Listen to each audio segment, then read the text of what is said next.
tem aí a Bíblia eletrônica, né? Vamos abrir em 2 Samuel,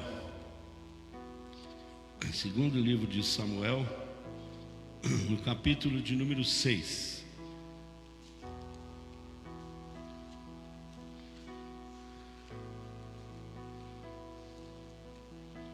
Segundo Samuel, capítulo de número 6.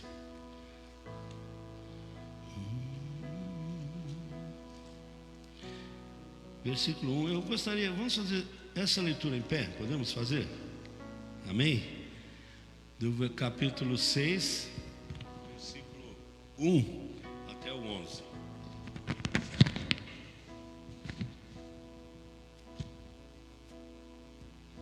Vou ler, tem ali também projetado, mas eu vou ler aqui. Mais uma vez Davi reuniu todos os escolhidos de Israel em número de 30.000. Davi se levantou e com todo o povo que tinha consigo partiu para Baalá de Judá, para de lá trazer a arca de Deus, diante da qual se invoca o nome do Senhor dos Exércitos, que se assenta acima dos querubins. Puseram a arca de Deus numa carroça de boi novo e levaram da casa de Abinadab, que ficava numa coluna. Uzá e Aiô, filhos de Abinadab, conduziram aquela carroça. Levaram a carroça de bois com a arca de Deus da casa de Abinadab, que ficava na colina. Aiô ia diante da arca. Davi e toda a casa de Israel se alegravam diante do Senhor, com todo tipo de instrumentos de madeira, de faia, com harpa, liras, tamboris, pandeiros e símbolos. Quando chegaram à eira de Nacon, Uzá estendeu a mão para se segurar a arca de Deus, porque os bois tropeçaram. Então a ira do Senhor se acendeu contra Uzá, e Deus o feriu ali por esta irreverência, e Uzá morreu ali, ao lado da arca de Deus. Davi ficou irado, porque o Senhor havia irrompido contra Uzá, e chamou aquele lugar Pérez Uzá, até o dia de hoje. Naquele dia Davi teve medo do Senhor e disse: como poderei levar comigo a arca do Senhor? Davi não quis levar a arca do Senhor para junto de si, na cidade de Davi, mas fez com que fosse levada para a casa de Obed-edom, o geteu. Assim a arca do Senhor ficou na casa de Obed-edom, o geteu, durante 3 meses, e o Senhor o abençoou e toda a sua casa. Até o versículo 11. A arca do Senhor ficou na casa de Obed-edom, o geteu, durante 3 meses, e o Senhor o abençoou e toda a sua casa. Senhor, te agradecemos pela tua palavra mais uma vez. Te louvamos porque nós somos a tua noiva, tu és o noivo. Abrimos o nosso coração, Senhor, para a tua palavra mais uma vez. Pelo Espírito Santo, fala conosco, Pai, em nome de Jesus. Amém. Podem sentar, queridos. Muito interessante esse texto. Os filisteus haviam tomado a arca, a arca da aliança, a arca do Senhor. A arca, ela tem um símbolo, ela foi colocada, para o povo de Deus como um símbolo da própria presença de Deus. E a arca trazia então dentro dela, depois eu vou citar os textos que você em casa vai ver sobre a arca, certo? Porque as nossas ministrações, elas estão servindo também como um estudo bíblico, para que você volte durante a semana e possa trazer esse estudo para você como uma escola bíblica da comunidade El Shaddai. Aproveitando, que você não pode estar mais um dia aqui no templo, você pode fazer isso na sua casa e o Espírito Santo vai te orientar. Mas você vê que a arca, ela tinha ali as tábuas da lei, e ela tinha também o vaso de maná, tinha a vara de Arão, as tábuas da lei, não é? Os princípios de Deus, a vontade de Deus. No início, quando Deus estava preparando um povo, então ali os 10 mandamentos e o jarro, né, com o maná, aquela provisão de Deus. A vontade de Deus é que a gente viva nos princípios dele. A vontade de Deus é que a gente creia que Ele é o provedor, que Ele é o Senhor, que Ele cuida de nós, Ele nos ama e cuida de nós. Então o vaso ali que estava na arca com o maná simbolizava isso, perpetuava esse cuidado de Deus para com o povo de Israel, né? E também a vara de Arão, assim, os milagres, né?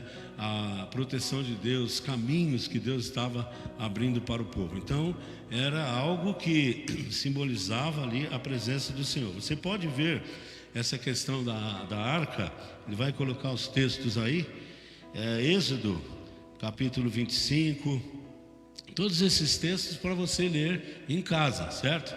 Senão você ia perder o almoço. Se eu for ler todos os textos aqui você vai almoçar às 4 horas da tarde, né? Mas não, nosso culto tem um limite de tempo para que você fique com vontade de voltar no próximo domingo, certo?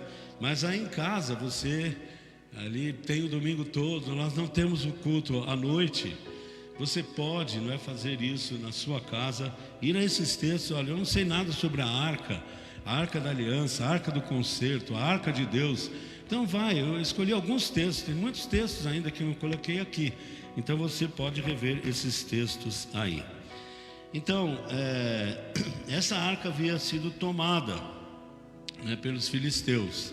Você pode conferir isso lá em 1 Samuel capítulo 4, capítulo 5, capítulo 6, capítulo 7, certo? Você pode conferir esses textos. Você vai ver essa história que eu estou sintetizando, que os filisteus levaram a arca. Os filisteus eram aquele povo que não queria o progresso, não queria o avanço de Israel. E quando Israel então abria a guarda, quando Israel então deixava de temer ao Senhor, quando Israel deixava de adorar ao Senhor, começava a adorar os Baalins, começava a adorar tantas coisas e se esqueciam do Senhor, então eles abriam a guarda, eles ficavam sem a proteção, não é? E então, numa dessas investidas aí, você vai conferir nesses textos aí de 1 Samuel 4, 5, 6 e 7, você vai ver essa história que a arca foi levada, e a arca era um símbolo também, e que isso aí até foi assim, e isso, se acontecer hoje, é prejudicial. Um símbolo assim, de repente, de um patuá, vamos dizer, né? É algo que protegia o povo nas guerras, mas nem sempre, porque Deus ele pôs algo de símbolo da sua presença para que o povo fosse além do símbolo e fosse para a presença de Deus, certo? E eles tinham a arca como um amuleto de guerra. Aonde estiver a arca, se nós vamos levar a arca, e a arca vai fazer a gente ganhar a guerra. Sim, Deus iria fazer o povo ganhar a guerra, as guerras que eram determinadas por Deus para o avanço do povo na terra prometida. Mas um símbolo de religiosidade apenas, um símbolo de proteção apenas, não era o que Deus queria, sabe? E também não é hoje o que Deus quer, que você tenha símbolos apenas, que você pendure símbolos atrás da sua porta, no seu pescoço, tatuado. Não é só isso. Nós temos que ir além disso, né? Nós temos que entrar no lugar santo dos santos. Quem já pisou no santo dos santos, em outro lugar, não sabe viver, não é? Porque é maravilhoso quando você deixa a religiosidade, os símbolos da religião apenas, Tem gente que tem a Bíblia como símbolo apenas. Às vezes você entra, às vezes eu entro num lugar assim, no comércio, a Bíblia está ali no Salmo 91, já amarela, já toda rasgada, né? É um símbolo da proteção, que não vai entrar ninguém ali, que não vai roubar a loja. Mas Deus não quer que a gente fique no símbolo da Bíblia. Ele quer que a gente fique na Bíblia, amém, amados? Ele quer que a gente vá além, que a gente possa estar com Ele, a vontade de Deus. Nós cantamos aqui, nós somos a noiva e Jesus é o noivo. Esse cântico é de Cantares, né, de Salomão. Depois você acha a referência aí para nós, tá? Então Ele é a noiva, Ele é o noivo, nós somos a noiva. Por isso que você não vê assim muitos nas igrejas bíblicas, não tem símbolos, né? Tem fé, tem Deus, e você não precisa encher a sua casa de símbolos do céu, ou coisas do Antigo Testamento, porque a gente vê aqui que nem sempre a arca era aquilo que estava dando vitória, não era aquilo que Deus queria. Deus queria que o povo fosse vitorioso nele, na presença dele, andando com ele, adorando a ele. Aleluia. Você pode ter títulos de pastor, de apóstolo, de reverendo. Você pode ter 10 carteirinhas de membros de igreja. Você pode ser isso, pode ser aquilo. Mas se você não estiver na presença de Deus, está faltando alguma coisa. Amém, amados? Aleluia. Bom, então o que houve? Acontece que vai e vem, etc. Tal, Davi resolveu, estou resumindo, né? Contando a historinha igual conta para criança. Davi resolveu pegar a arca de volta, porque os filisteus ficaram com a arca e deu um problema seríssimo lá. Eles colocaram a arca no templo de Dagon, e o Dagon, a arca derrubou o Dagon, caiu, quebrou a cabeça, quebrou os braços, só ficou o corpo. Aí o povo ficou todo cheio de úlceras, né? E então o rei disse: manda essa arca embora, esse negócio aqui está amaldiçoando a gente, manda isso aí para eles de novo. Puseram num carro de boi lá, tocaram os bois lá, e os sacerdotes do rei lá, incentivando os bois, levaram a arca, e de repente a arca para ali, e o povo pega, e a arca vai para a casa de Obed, para a casa de Abinadab, né? Vai para a casa de Abinadab, fica ali a arca. O povo se alegrou e tudo e tal, nós conseguimos a arca. Ficou 20 anos, aí que eu quero chegar. A arca ficou 20 anos na casa de Abinadab, e a Bíblia não registra o que aconteceu na casa de Obed-Edom, porque daí, sabe, houve um problema seríssimo quando Davi foi tirar a arca da casa de Abinadab. Abinadab tinha 8 filhos, mas 2 filhos foram ali e foram dirigindo, né, a arca, e de repente os bois escorregaram, e Aiô foi lá e pôs a mão na arca e foi fulminado. Quero que você veja por quê. Tudo isso os textos que eu disse, porque havia um princípio de como carregar a arca. Só os levitas poderiam carregar a arca, e não podiam tocar na arca, porque era ali, olha, a santidade de Deus revelava, a arca revelava também a santidade de Deus. Deus é santo, e nós não podemos cuidar das coisas de Deus do modo que a gente quer. Tem princípios. Hoje as pessoas falam assim: eu sou evangélico do meu modo, eu creio em Deus do meu modo, não é? Eu faço as coisas do meu modo, não estou nem aí. Não, não é assim. E eles ficaram apavorados. E Davi ficou apavorado, ele ficou com medo, né? Você já viu o rei ficar com medo, né? Todo mundo tem medo. Quem não tem medo, levante a mão. Opa, né? E Davi ficou com medo. E agora também, sabe aquela coisa da arca assim, né? eu acho que confundiu um pouco a cabeça do pessoal. Falou assim: a arca só traz bênção, agora a arca é para abençoar, a arca é para ganhar a guerra. E de repente o cara cai morto ali. Teve um casal que caiu morto também, porque mentiu para o Espírito Santo, né? Ananias e Safira, está lá no Novo Testamento. Então as coisas de Deus, por mais que o mundo gire, por mais que a onda do mundo gire, por mais que os costumes girem, por mais que a sociedade muda, Deus continua sendo o mesmo. Deus é amor, e Ele quer que nós o sigamos com amor, e que nós tenhamos os seus princípios com amor. Amém, amados? Bom, então o que acontece? Vai lá, ficou 20 anos na casa de Abinadab a arca, e não registra o que aconteceu quando de repente, né, Davi viu que a coisa ficou ruim, o rapaz ali morreu. Agora quem vai? Como é que nós vamos tocar nessa arca? Quem vai ficar com a arca? Levantou um problema sério ali. Davi foi um homem cheio de problemas, cheio de vitórias, né? Mas cheio de problemas também. Ali levantou um problema. E agora? Será que Davi não podia dizer assim: não, vou levar a arca para minha casa, né? Já vou levar direto lá para... Mas ele teve medo. Talvez ele queria ter mais consciência do que era aquilo. Isso é bom, né? Não sei, a Bíblia não fala. Eu estou pensando aqui.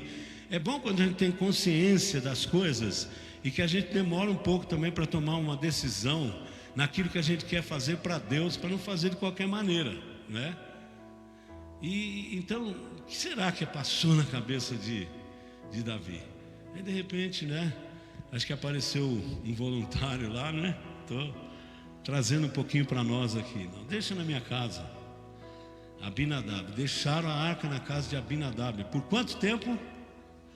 3 meses. Olha a diferença. 20 anos na casa de um, 3 meses na casa de outro. E o texto que nós lemos diz que Deus abençoou Abinadab, abençoou a sua casa, abençoou a sua família. Você pode dizer amém?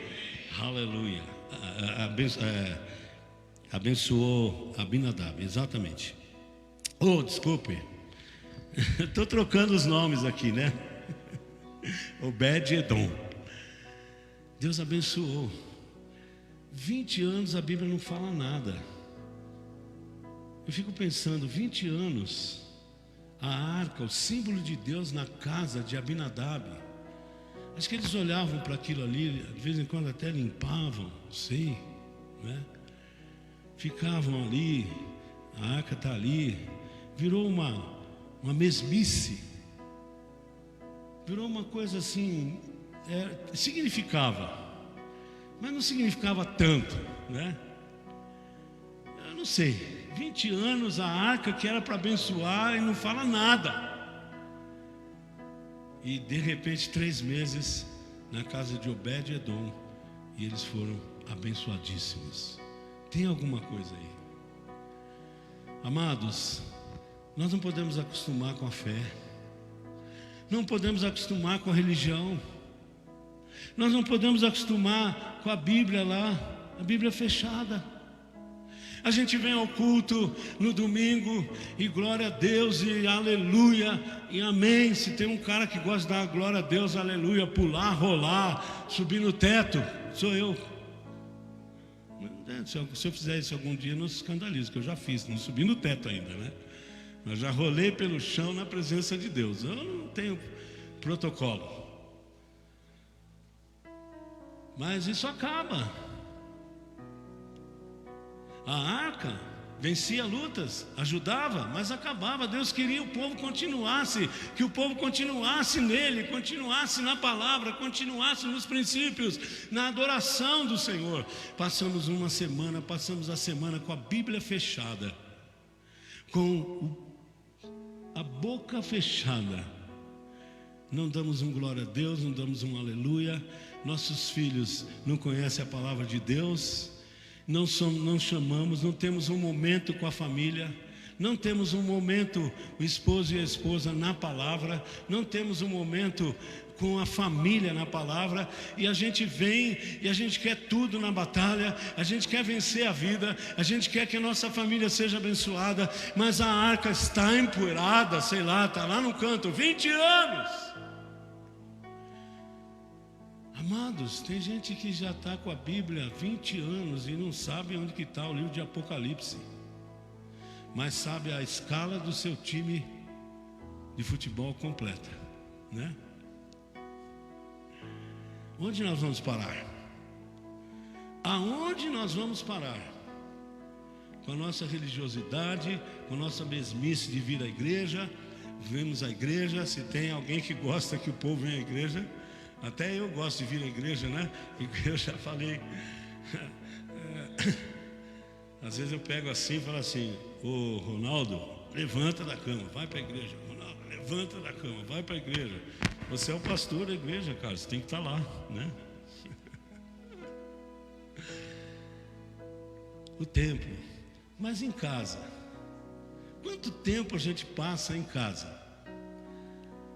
Eu já sei a resposta que você vai dar. Eu passo mais tempo no ônibus, na condução, no trabalho, do que em casa. Mas nós temos que acender uma luz aí. Há um perigo. Nós estamos no amarelo. O amarelo pode ir para o vermelho. Mas a vontade de Deus é do amarelo ir para o... qual? O verde. Caminho livre, amém, amados?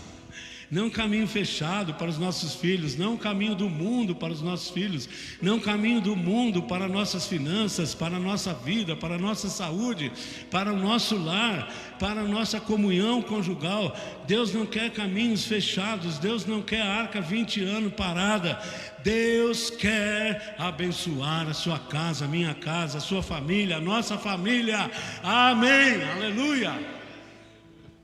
Mas nós temos que tomar uma posição. Eu quero a arca. Deixa a arca na minha casa. Obed-edom, tudo bem, fica ali. E a arca é o Senhor Jesus, aleluia. A arca é o Deus Todo-Poderoso, é Jesus, o nosso Salvador e Senhor. É o Espírito Santo, nosso Consolador, aquele que aviva a nossa fé. É nesse meio, é nesse ambiente, é nesse ar que a nossa casa tem que viver, aleluia.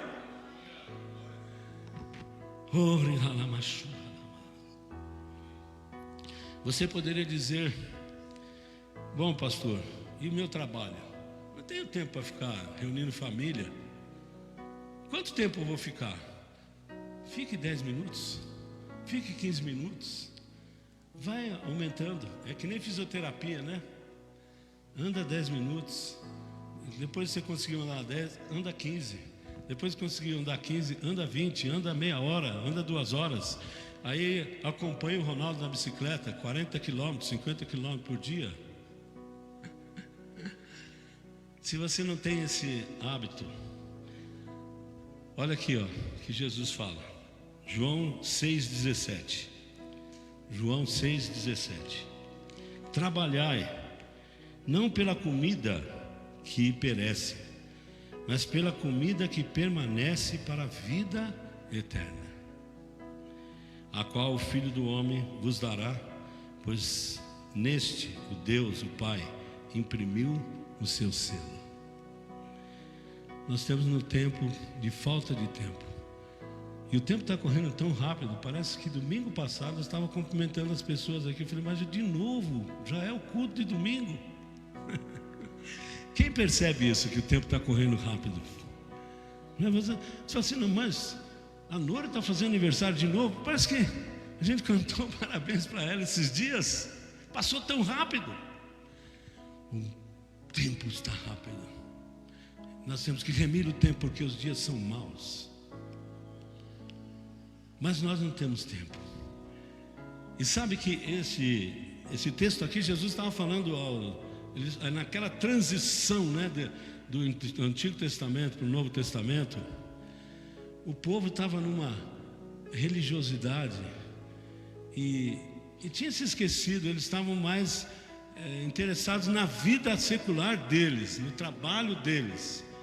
Os sacerdotes, os levitas, os escribas, eles estavam preocupados com o trabalho deles, não estavam muito preocupados com a vida eterna, porque eles não tinham muita ideia disso. Mas nós temos que a vida eterna é Jesus. Então, você tem trabalhado, o trabalho, a Bíblia diz que o preguiçoso tem que ir ter com quem? Com a formiga, né? E a palavra de Deus diz que aquele que, Paulo diz, né? Aquele que não trabalha também não come. Então você vê o pessoal com a plaquinha de fome ali, a gente tem que analisar por que ele está com fome. Não dá para a gente parar o carro ali para analisar, não sei, às vezes a gente fica sem saber o que fazer, né? Mas tem gente que já está há 20 anos aí, como estou dizendo, com a plaquinha de fome, mas não se mexe para arrumar um serviço, né? Agora, então o trabalho enobrece. Quem fica desempregado fica deprimido, fica constrangido, não é? Seja desempregado ou autônomo, o trabalho foi dado por Deus e é bênção em nossa vida, aleluia. Mas tem o trabalho espiritual. Você sabe que o culto, no original, culto significa serviço a Deus. Nós invertemos um pouco, nós vamos para o culto para ser abençoado, para ser isso também. Mas o culto é um serviço a Deus, um serviço contínuo a Deus, que não acaba no templo, deve continuar na nossa vida, no seu trabalho, aonde você vive, aonde você estuda, aonde você compra, aonde você vende. O culto é um serviço a Deus, aonde você está, em qualquer lugar que você esteja, aleluia. Isso é ser cristão, isso é ser cristão. Então, queridos, temos que tomar cuidado. Muito trabalho, pastor, estou cansado. Talvez você diga assim, não é que nem você, né, pastor, que não tem um chefe. E se você conhecer meu chefe, você conhece. E a Bíblia diz que eu tenho que velar pelas ovelhas. Porque eu tenho que dar conta das ovelhas diante de Deus. É o meu chefe aí. Quando eu chegar lá, ele vai dizer assim, e aquela ovelhinha lá? Agora as outras eu vou falar assim, mas eu falei. Não, essa aí você está dispensado, eu ouvi. Mas essa outra aqui,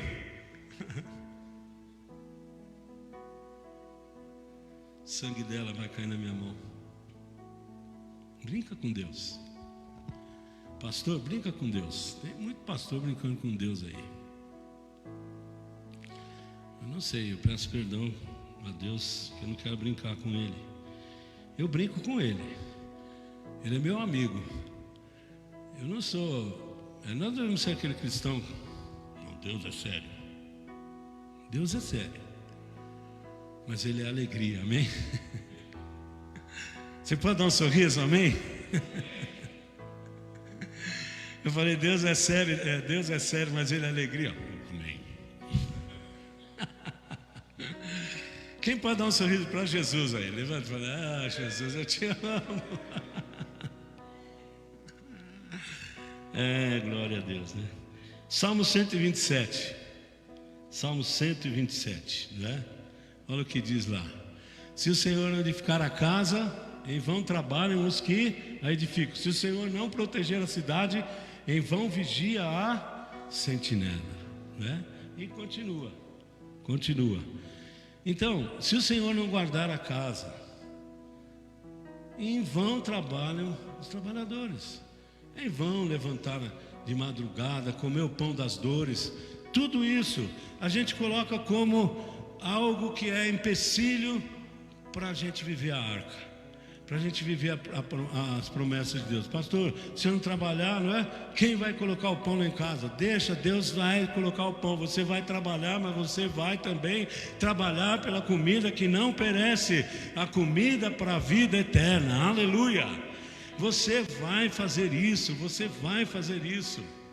Mais uma vez eu digo, pegue essa mensagem, reúna os seus filhos em casa, faça uma célula na sua casa. Se você quer fazer isso, então me procure. diga assim: eu quero fazer uma célula na minha casa, eu e a minha esposa, ou só eu. É uma célula que vai brotar dentro da minha casa, dentro da minha família, haverá conversão, Deus vai abençoar, porque eu estou levando a arca para minha casa, assim como Obed-Edom, toda a casa foi abençoada, a minha família será abençoada, eu serei abençoado, aleluia. Faça isso, dê o seu nome para mim, eu vou orar para que você mantenha isso. Escolha um dia, uma hora, pegue o Projeto Ruminar, a partir de terça-feira já está ali no Facebook, no YouTube, no grupo da igreja, e faça isso. Se você não consegue a família, comece a fazer sozinho, Deus vai te abençoar. Sabe por quê, pessoal? A coisa não está fácil não é? Mas eu quero depois ler mais 2 textos aqui. Romanos 8, 29 fala que nós somos transformados segundo a imagem do seu Filho. Deus tem transformação para você, você crê? Você crê que você pode ser transformado à imagem de Jesus? Quem crê, fala: eu creio. Sabe o perigo que tem? É de nós sermos transformados à imagem do mundo. É que os nossos filhos, netos, bisnetos sejam transformados à imagem do mundo, a imagem do príncipe deste mundo, que é Satanás. Pastor, pega leve, é isso aí. A Bíblia diz dos filhos de Deus e dos filhos do diabo. Nós temos uma responsabilidade, gente. Temos que fazer com que essa arca funcione. A palavra de Deus tem que funcionar, a oração tem que funcionar, o louvor tem que funcionar, o Espírito Santo tem que funcionar na nossa casa, no nosso relacionamento, na nossa família. Mas pastor, ninguém quer. Vai querer, em nome de Jesus, aleluia.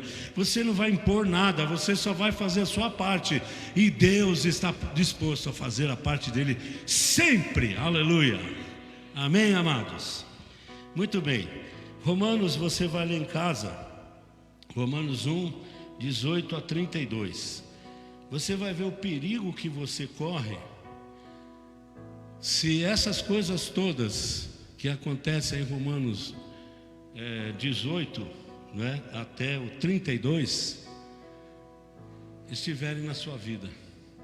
Esses costumes todos aí, essa lista de problemas que existe, que Paulo profetiza desde a época dele, já há quase 2000 anos atrás, e que acontece hoje. Questão da imoralidade sexual, questão de relacionamentos. Ele fala sobre inveja, porfia, maledicência, mentira. Ele vai falando sobre isso, que é o espírito que opera no ar hoje, a potestade que opera no ar hoje. Então, se nós não nos transformarmos à imagem de Cristo, nossa família, nossa vida vai se transformar à imagem do mundo.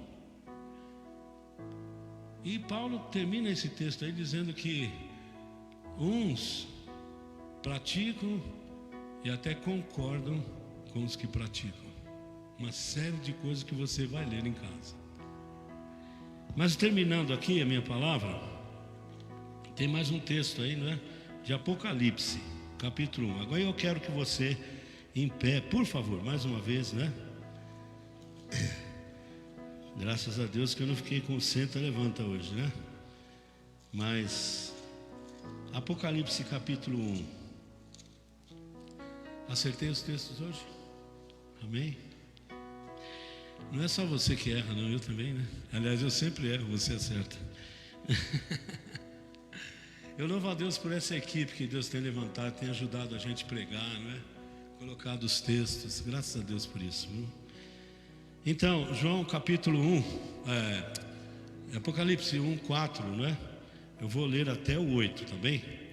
Diz assim: João, às 7 igrejas que estão na província da Ásia, que a graça e a paz estejam com vocês, da parte daquele que é, que era e que há de vir. Quem é esse?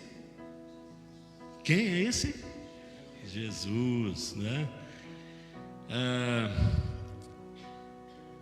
da parte dos 7 espíritos que estão diante do trono, esse aí é o Espírito Santo, viu? Da parte de Jesus Cristo, a fiel testemunha, o primogênito dos mortos e soberano dos reis da terra, aquele que nos ama e pelo seu sangue nos libertou dos nossos pecados. Olha, preste bem atenção nisso aqui, ó. E nos constituiu reino, sacerdotes para o seu Deus e Pai.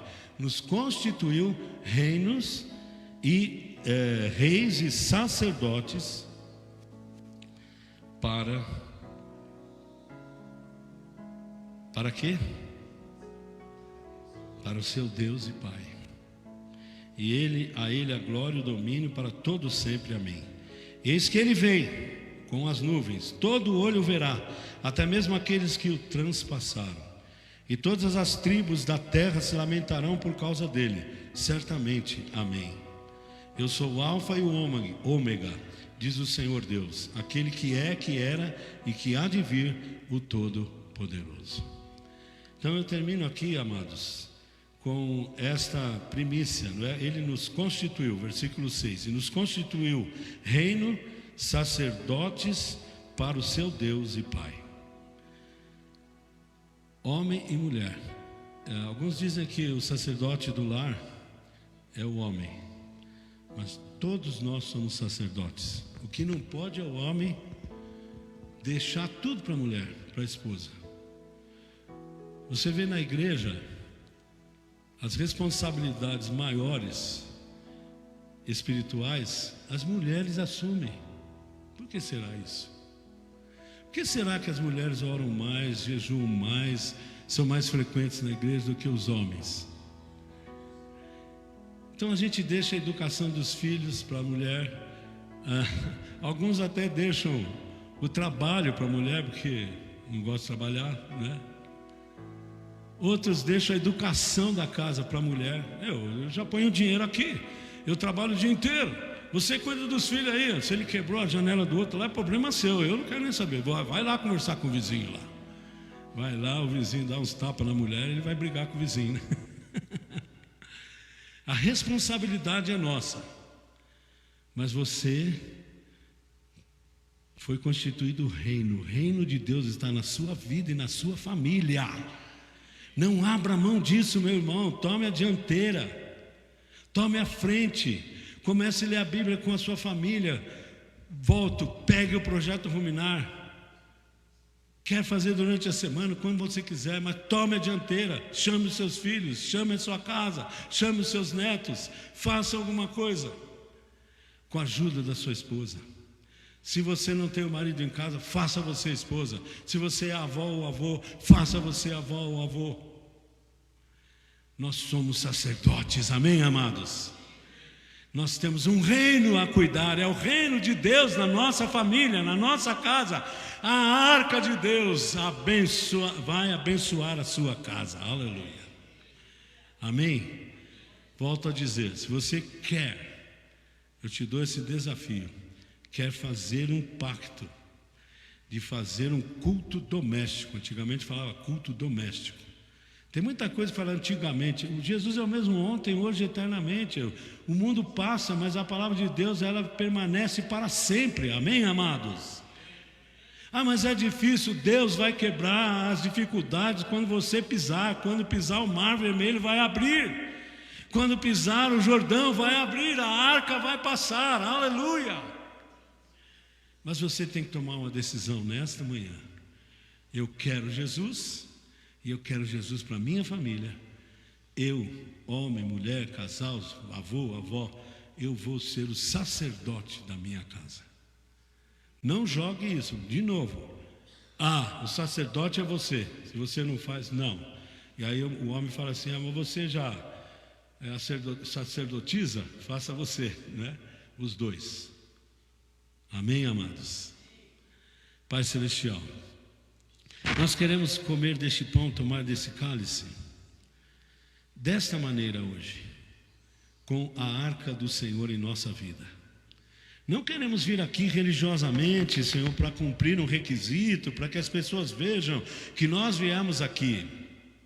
E também em casa, pessoas estão tomando a ceia. Tenho visitado casais que estão impossibilitados ainda de vir, que estão participando da ceia, pegam o pão, pegam o vinho em casa e tomam e bebem, comem do corpo de Cristo, do sangue de Cristo.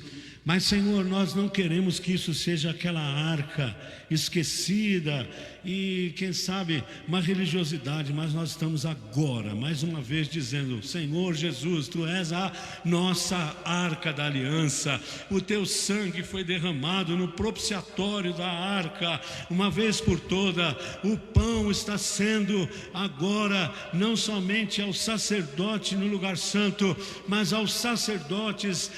Tu nos transformaste em sacerdote, em reino. Nós somos o Teu povo, Senhor. Mas nós queremos que este pão e esse cálice seja a bênção, a fé, a salvação do esposo, da esposa, da família, de toda a nossa família. Nós profetizamos isso. Nós queremos levar a arca. Nós queremos que a arca seja como na casa de Obed-Edom, que abençoe a nossa família, Senhor. Pedimos perdão pela Bíblia fechada em casa, pelo louvor trancado em casa, só na igreja.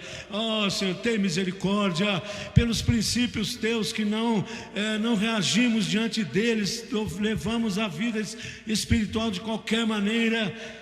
Deus, todo pecado caia por terra agora, pelo sangue de Jesus. Fazemos uma aliança contigo, comemos este pão e este cálice, dizendo: nós queremos reverenciar a Tua presença em nossa vida. Nós queremos reverenciar. Perdoa-nos pelos pecados da sexualidade, perdoa-nos, ó Pai, perdoa-nos pelos pecados de relacionamento, pela inveja, maledicência, perdoa, Senhor, pela murmuração, perdoa pela falta de fé, perdoa-nos, Senhor, e que hoje seja um marco em nossa vida, assim como a arca entrou na casa de Obed-Edom, fez um marco, fez uma diferença na casa. A diferença não fique no templo apenas, mas esteja na nossa casa, na nossa família, e assim nós vamos ganhar a sociedade, Pai. Nós vamos ganhar o Brasil para Ti, Senhor. Aleluia. Recebe nossas vidas, Senhor, neste ato de ceia do Senhor, para a glória do Senhor. Amém e amém. Aleluia. Pode assentar. Vamos em louvor a Deus, participar então da ceia do Senhor, não é? Você que já confessou Jesus Cristo como seu Salvador, ninguém é perfeito, né? Por isso a palavra de Deus diz: examine-se cada um a si mesmo, depois coma do pão, beba do cálice.